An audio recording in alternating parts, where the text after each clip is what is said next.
करेंगे इंदौर की। इंदौर में वार्ड 83 के उपचुनाव की वोटिंग शुरू हो गई है। 31 मतदान केंद्र पर वोटिंग शुरू हो चुकी है। 13 सितंबर को परिणाम आएंगे। चुनावी मैदान में बता दें कि कुल 6 उम्मीदवार उतरे हैं। तो वार्ड 83 के उपचुनाव की वोटिंग चल रही है और सुबह से ही वोटिंग शुरू हो चुकी है। 31 मतदान केंद्र बनाए गए हैं और इन्हीं मतदान केंद्रों पर वोटिंग शुरू हो चुकी है। 13 सितंबर को चुनावी परिणाम आएंगे और इन 6 प्रत्याशियों की किस्मत का फैसला भी 13 सितंबर को सामने आएगा। संवाददाता पुनीत विजयवर्गीय हमारे साथ ज्यादा जानकारी के लिए लाइव जुड़ रहे हैं। पुनीत, 6 उम्मीदवार मैदान में उतरे हैं और 13 सितंबर को परिणाम आने हैं। फिलहाल क्या कुछ तस्वीरें मतदान केंद्र पर देखने को मिल रही हैं?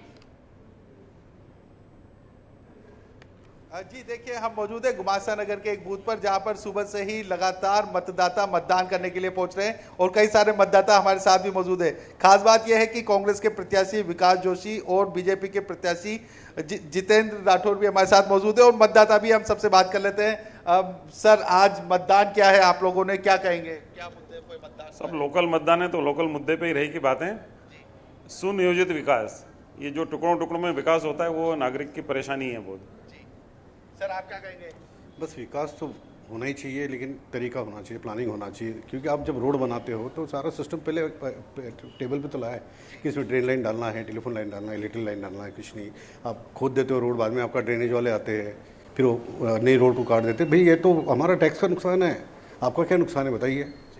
हाँ, टैक्स तो हम भर रहे हैं। आप क्या कहेंगे मैम, किन मुद्दों पे मतदान किया है आप लोगों ने? इन्होंने जो मुद्दा कहा टैक्स पे नुकसान, तो सही है। और कुछ मुद्दे ऐसे भी है जो टैक्स लेके जो सुधारना होना चाहिए वो नहीं हो पाती है और कहीं विकास का रुख कहीं और ही मुड़ जाता है। ये थोड़ी तकलीफ देती है बात। तो कांग्रेस प्रत्याशी भी हमारे साथ मौजूद है। जोशी जी, क्या मुद्दे लगते हैं आपको वार्ड में? देखिए, वार्ड क्रमांक 83 में अनियोजित विकास और सुनियोजित भ्रष्टाचार, ये मेरा स्लोगन शुरू से चल रहा है। एक सिस्टम से जो विकास होना चाहिए वो विकास यहाँ नहीं हो रहा है। सड़क खोदी जाती है, नई सड़क बन जाती है, फिर ठेकेदार प्रकट होता है, फिर नई ड्रेनेज लाइन डाली जाती है, फिर नई वाटर लाइन डाली जाती है, पता चलता है कि ड्रेनेज लाइन उल्टी डल गई, फिर ठेकेदार प्रकट होता है।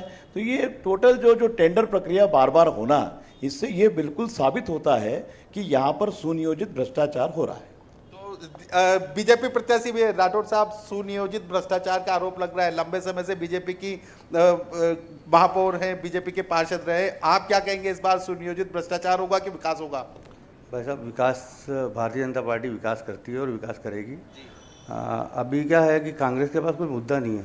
नहीं, क्षेत्रीय लोग भी बोल रहे हैं कि सही से काम नहीं हो रहा है। नहीं, एक्चुअल में क्या है, 1 साल से जो माननीय कमल लड्डा जी यहाँ पार्षद थे वो बीमार हो गए, फिर उनका दुखद निधन हो गया।